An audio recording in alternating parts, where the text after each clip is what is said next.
आपको बताऊं, 2 दिन पहले मेरी वेडिंग एनिवर्सरी थी। मैंने पोस्ट डाली एनिवर्सरी की, बहुत खूबसूरत सी फोटो लगा के अपने और अपने पति की। एक तो हम लोगों की ज्यादा सुंदर फोटो आती नहीं है, बड़ी काट छाट के खुद को पतला सा दिखाना पड़ता है। तो मैंने ढूंढ ढांड करके एडिट करी हुई एक फोटो लगाई, बड़े कमेंट आए थोक के भाव में कि भाई बधाई हो, फलाना हो, ढिमकाना हो, बहुत अच्छी सी। एक सज्जन क्या कमेंट कर रहे हैं, सच्ची घटना बता रही हूँ बिल्कुल सुरेंद्र शर्मा जी, बिल्कुल सच्ची बात। एक, हाँ, ये इन्होंने बिल्कुल सच बात कही। आपको आश्चर्य होगा, गलगोटिया वालों ने अपना सारा स्टाफ हटा दिया है। वो कह रहे हैं हम केवल कवियों को नौकरी देंगे क्योंकि हमारे यहाँ की एलिजिबिलिटी कवि पूरी कर सकते हैं। जितनी लंबी लंबी और झूठी झूठी ये फेंकते हैं और कोई मुकाबला नहीं कर पाएगा इनका।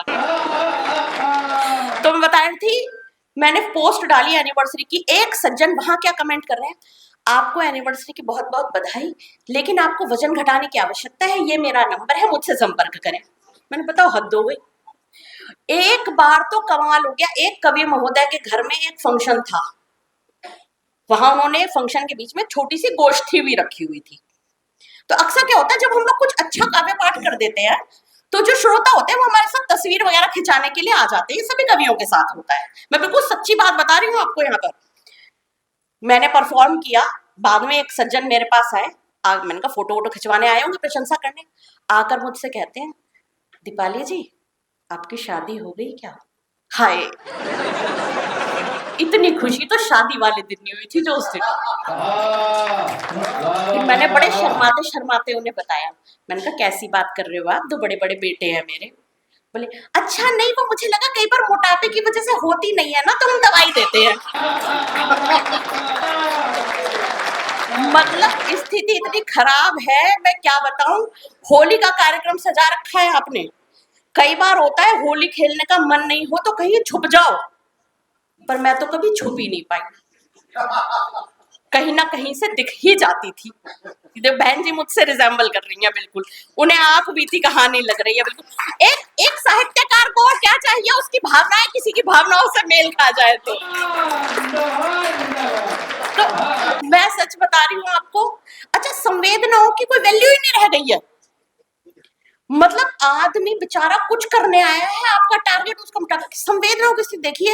एक गाना आप सबने सुना होगा, हर शादी में हर पार्टी में संगीत में बजता ही बजता है, तारे गिन गिन याद से तेरी मैं तजागा राता नू। देखो बहन जी डांस के फॉर्म में हर जगह बजता है। यहाँ भी अभी आप म्यूजिक चालू कर दो तो यहाँ भी बजेगा, और सब बिल्कुल ऐसे बेलौस होकर नाचते हैं उस पर। लेकिन असल में वो एक सैड सॉन्ग है। मैं साहित्यकार हूं, मैंने मर्म पकड़ा, तो मैं आपको बताना चाहती हूं कि उपरोक्त पंक्तियों में कवि कहना चाहता है, तारे गिन गिन याद से तेरी महता जागा राता नु, सोच न पावा अखियां विचों गम दिया बरसाता नु, हो इश्क तेरा तड़पा। बताइए, वो अपना दुख बांट रहा है, आप नाचते फिर रहे हो, कोई बात है? अच्छा, आपने होली का कार्यक्रम बनाया है ये, और आप कहेंगे कि होली की तो कोई बात करके नहीं गई, पता नहीं क्या अपनी कहानियां गा गई यहाँ पर। तो मैं आपको एक बात बताना चाहती हूँ कि होली होती है 2 तरह की, एक होती है चुस्त होली और एक होती है सुस्त होली। चुस्त होली क्या होता है, जो पूरे मूड में बनाते हैं और रंगों की मस्ती होती है और भंग की मस्ती होती है और गाने वाने बज रहे हैं, खूब अबीर गुलाल उड़ रहा है, धड़ल्ले से मना रहे हैं। एक होती है सुस्त होली, वो क्या होती है, ये वो लोग होते हैं जो केवल एक टीका लगाते हैं, आपके पास आएंगे, 1 फुट की दूरी से हाथ मिलाएंगे, हैप्पी होली। मतलब समझ नहीं आता है, अगला होली की बधाई दे रहा है कि अफसोस प्रकट कर रहा है। अच्छा, होली पर केवल 2 ही चीजों की बिक्री सबसे ज्यादा होती है, पहली शराब और दूसरा होता है जी सरसों का तेल। आदमी इतना तेल मल लेता है हाथ पैरों पर, इतना तेल मल लेता है कि रंग लगाने के लिए हाथ पकड़ो और रपट जाता है।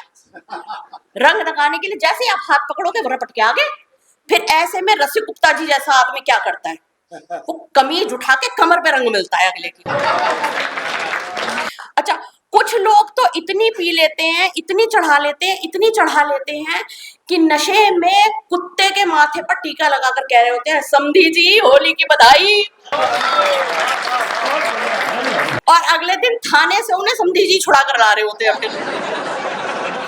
अभी पिछली होली की बात है, एक व्यक्ति मेरे यहाँ आ गया फुल टल्ली, पूरी तरह से चढ़ी हुई उस आदमी को, और आकर कह रहा है दीपाली जी सुबह से मोटरसाइकिल पर घूम रहा हूं, जहां जा रहा हूं वहीं 4 पैग लगा रहा हूं, लेकिन चढ़ नहीं पा रहे, कुछ ऐसा खिला पिला दो कि बस नशा चढ़ जाए, सुरूर आ जाए, मौज आ जाए।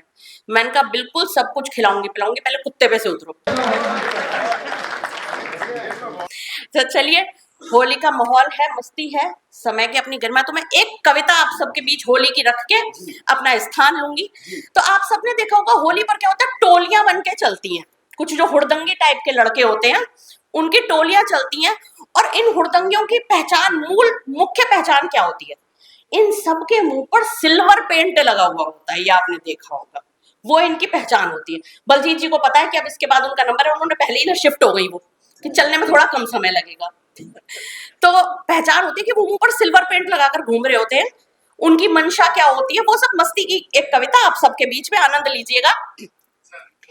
कि मुंह पर सिल्वर पेंट लगाकर घूम रहे हैं गली गली, मुंह पर सिल्वर पेंट लगाकर घूम रहे हैं गली गली, चढ़ा के देसी ठर्रा देखो झूम रहे हैं गली गली।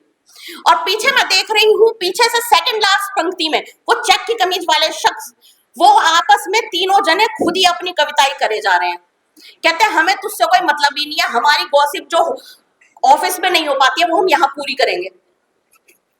तो आप सुन लो, क्योंकि देखिए जी, किसी भी कार्यक्रम को हिट कराने के लिए 2 कम्युनिटीज की जरूरत होती है, एक होती है मंच के इधर वाली और दूसरी होती है मंच के उधर वाली।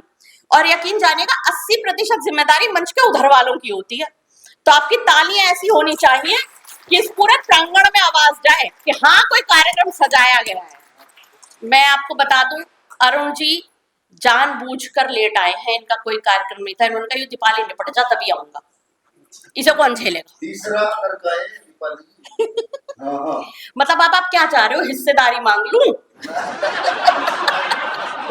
आप तो 3 दिन के होते तो आप तो किसी भी पहुंच भी नहीं पाती, क्योंकि आप तो चलती है आराम से। ये अरे मैं आराम से, मैं आपको बताऊं, मैं जिस हवाई जहाज में बैठ जाऊं वो इतनी आराम से चलता है, पहिए दब जाते हैं। अभी मैं सूरत गई थी कार्यक्रम करने के लिए, प्लेन हाईवे पर पूरे आधे रनवे पर पूरे आधे घंटे तक चला। मेरे मन में मैंने पता नहीं है चला चला के सूरत तक पहुंचा देगा। तो अरुण जी का बहुत बहुत स्वागत और सम्मान करते हैं। कवि सम्मेलन जगत के सबसे हैंडसम कवियों में से एक है अरुण जी, आपके लिए जोरदार तालियां हो जाए आप सब। एक ऐसा शख्स जिसे देख के कवित्रियां भी रश्क कर जाती हैं। तो चलिए मैं कविता पर आती हूँ कि मुंह पर सिल्वर पेंट लगाकर घूम रहे हैं गली गली, चढ़ा के देसी ठर्रा देखो झूम रहे हैं गली गली, और सोच रहे हैं किसी हसीना को जी भर कर रंग डालें, किसी की ठंडाई में चोरी से चुपके से भंग डालें, और दिल में जितने भी अरमा है सारे पूरे कर लेंगे, मिल जाए कोई गांव की गोरी बाहों में हम भर लेंगे। अच्छा देखो, सबसे ज्यादा आनंद इस बात पे हरे कुर्ते वाले भाई साहब को आया, इनकी यादें ताजा होंगी असल में। तो सोच रहे हैं किसी हसीना को जी भरकर रंग डालें, किसी की ठंडाई में चोरी से चुपके से भंग डालें, दिल में जितने भी अरमा है सारे पूरे कर लेंगे, मिल जाए कोई गांव की गोरी बाहों में हम भर लेंगे। और गली गली गली गली और नुक्कड़ नुक्कड़ चौराहों की ओर चले, कि गली गली और नुक्कड़ नुक्कड़ चौराहों की ओर चले, ढूंढ रहे हैं कोई हसीना जिस पर उनका जोर चले।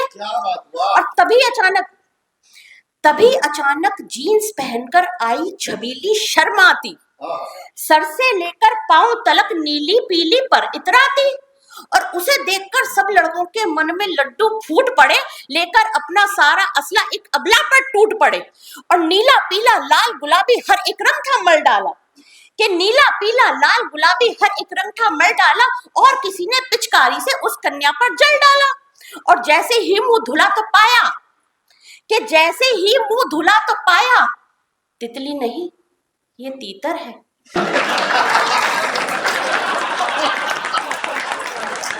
कि जैसे ही मुंह धुला तो पाया, तितली नहीं ये तीतर है, और समझ रहे थे जिसको नारी हाय हाय वो निकला नर है, कि समझ रहे थे जिसको नारी हाय है वो निकला नर है, और जिसे देखकर कि देख के जिसका भीगा यौवन हर सीने में दिल धड़का, कि देख के जिसका भीगा यौवन हर सीने में दिल धड़का, पता चला कि वो है नुक्कड़ वाले छज्जू का लड़का। पता चला कि वो है नुक्कड़ वाले छज्जू का लड़का। और होली के दिन दीवाली सी अरमानों की आग जली, और कसम खाई ना रंग लगाकर घूमेंगे अब गली गली, अब ना कोई गांव की गोरी ढूंढेंगे हम गली गली। बहुत बहुत धन्यवाद, बहुत आभार आपका।